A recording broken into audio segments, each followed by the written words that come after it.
descent. Because we have proven at the 1 in 200 dilution, we need a 1 minute contact time to inactivate the virus. So if we can have a 2 minute contact time, even better. So this needs to be 35 to 50 micron. So you set it on a coarse setting so that we get the spray and the weight so it drops. This is particularly in the younger birds. As the birds get older and we start putting on the ventilation, this may not work as well because you're going to have cross ventilations. So this is really for the first 10 to 12 Is days. there any formula, guideline, how to measure that microns? Because there is. Funny enough, I can do it because I have a hairy arm. So when you put your arm in the spray, if you see the droplet on the hair, this is about 30 micron. If you can't see the droplet, it's too small. This is not very scientific, okay? So this is done by Ejiba. You can do it on, you make a spray in the air, put cardboard on the ground, and you time this cardboard getting wet. No birds, obviously, around. This, it takes 135 seconds for 50 micron to reach the ground. So we know if it's just under 2 minutes, it's about a 35, 40 micron. So that's quite a practical way to test. And this is obviously from the company that sells this type of equipment. For me, because we're using neogen peroxide super, which is non-harmful to the human, I just put my arm out. Yeah, you need to adjust the setting. But as they said, don't try this at home, as they say on television. But yes, so we're looking at 1 in 200 dilution. We might do it twice a day. As I said, very effective in the young birds.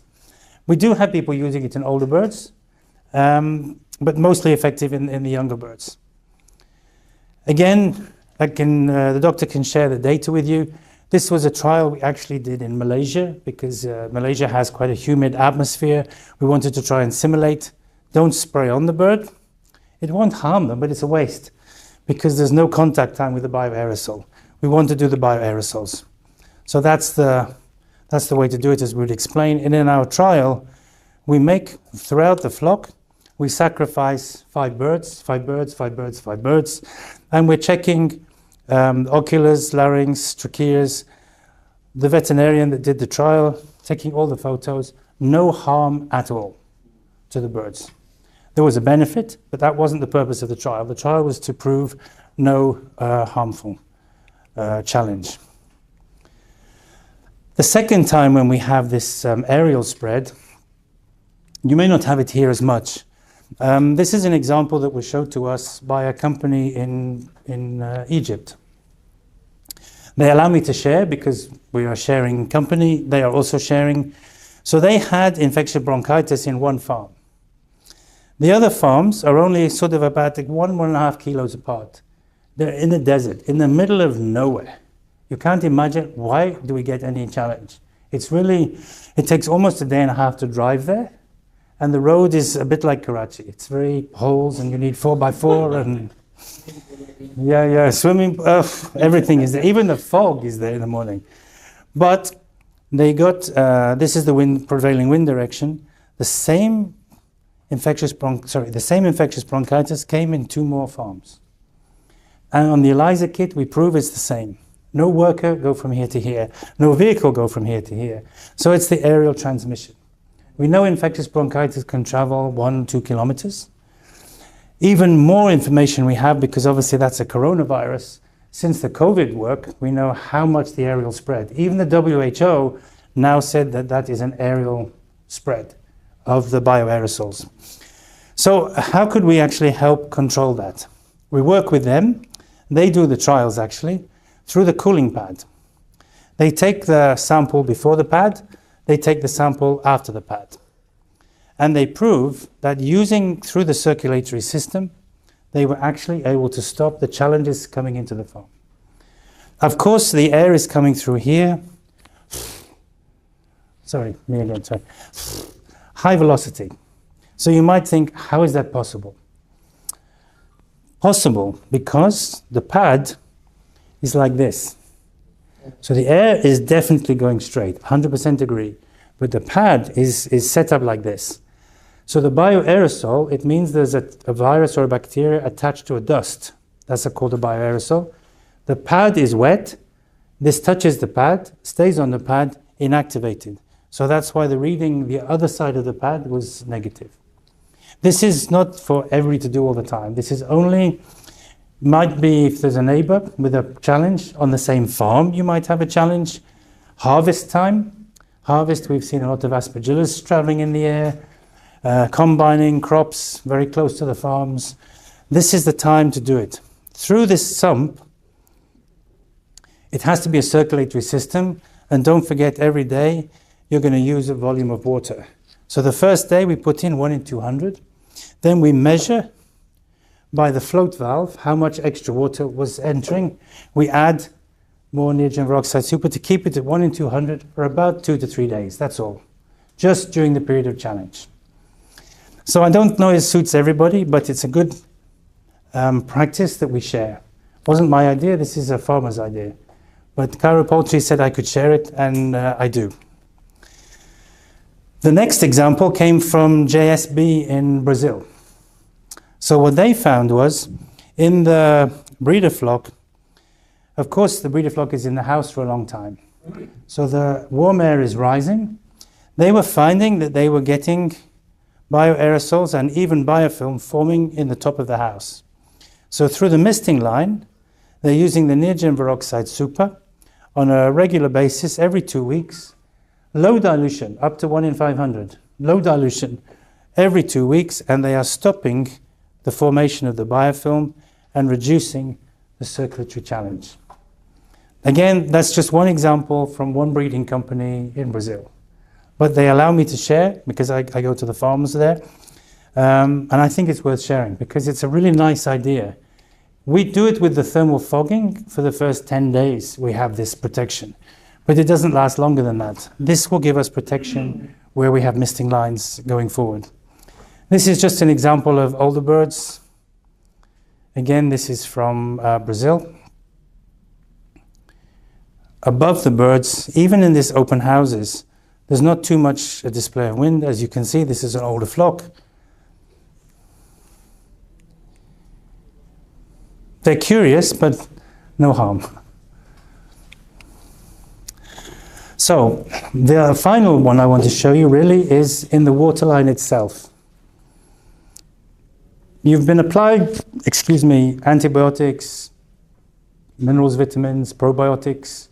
Probiotic is very popular these days for competitive inclusion, some ways of reducing challenge, but we are putting a lot of product through the waterline. How do we moderate the risk of biofilm? You can use an organic acid like citric acid because you want to give some benefit to the birds. Increase water intakes from organic acids, reduce the replication of biofilm, but it's not sanitizing.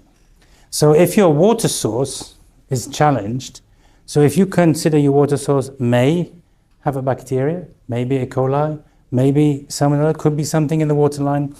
If it's coming from a reservoir, could even be even influenza because the bird defecation. If you've got that type of challenge, we could use the nitrogen peroxide super at 1 to 1,000 to 1 to 2,000. Very low dilution. Why low dilution? Because you're in constant contact with the water. So the normal dilution, 1% or 0.5%, is because you're on a surface and the surface dries, non-residual. When you're inside the waterline, you're in constant contact. So this means the hypochlorous acid chemistry can inactivate the challenge in that period of about 30 minutes. What can really help is if it's after a coccidiosis challenge, because you've had challenge to the villi of the birds. So the organic acid, whether you've used citric before or lactic, we have malic acid in the nitrogen peroxide super, has the same benefit. So we're normally thinking about the first week of life. When the water flow is very slow, you put several things in the water.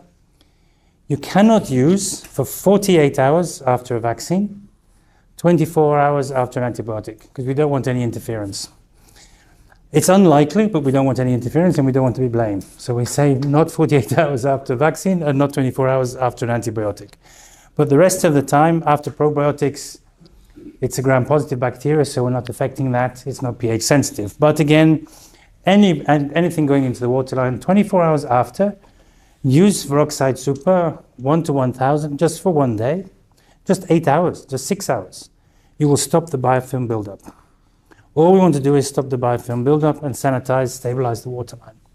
So, not difficult. We make up a solution, make up around 5% solution, dose at 2%, you get 1 to 1000. So quite easy to do. You've got dosatrons, you've got all the equipment that's necessary. Do you need a break? No? You always say no. You're not the customer. Okay. Oh, you are a customer. Okay. So I have to do a little bit of the commercial side now, which is not my. This is normally my father does that, but I'm doing it today. Just talk a little bit about the products, because we have a Peroxide Super, and I think if you've seen it, I'm going to pass it around in a moment. This is a powder product. Smells of apple, and I'll let you have a sample in a minute. I got my water here.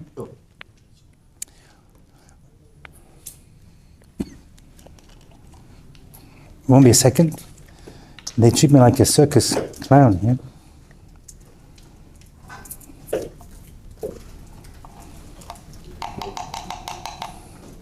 So this is 500 ml, and that is 2.5. So we have 1 in 200 dilution. The first thing to notice, obviously, it's green. Surprise, surprise, we're Neogen. Everything is green in Neogen. And that is the level of surfactant that we have. So we have a 13% surfactant. The purpose of that is to give you the contact time on the surface. Now we're just going to wait while that settles, because when that settles and it's clear, it's ready to cook, which will happen just while I'm talking, and then I will pass it around. So we have the Neogen Peroxide Super. It's green. We mixed it as I suggested. After 1 day, that will be yellow. It's still perfectly good to use for 3 to 4 days. We have the data and we have the tests. Why does it go yellow? To make green, you need blue and yellow.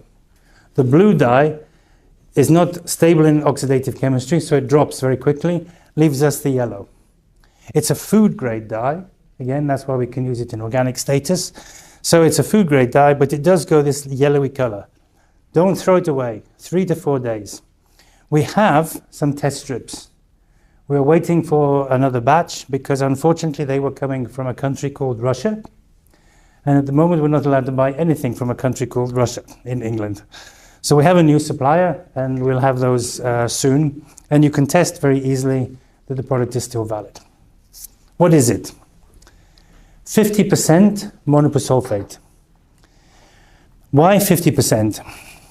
Whenever you make a powder product, if you can imagine, every scoop, every little scoop, we need to have 100% homogeneous product. So you have to have the right balance of each ingredient, otherwise you don't have stability. If you open a pack, and you'll have experience in a minute, and you smell chlorine, it means there is no stability. And if you've had some of the products available here in Pakistan, the one, I should mention it perhaps, the one I had when I was here last time, 2019 in Islamabad, was a product called Foxygen. I don't know if you've experienced it. If you open the pack, stand back. The chlorine smell coming from this pack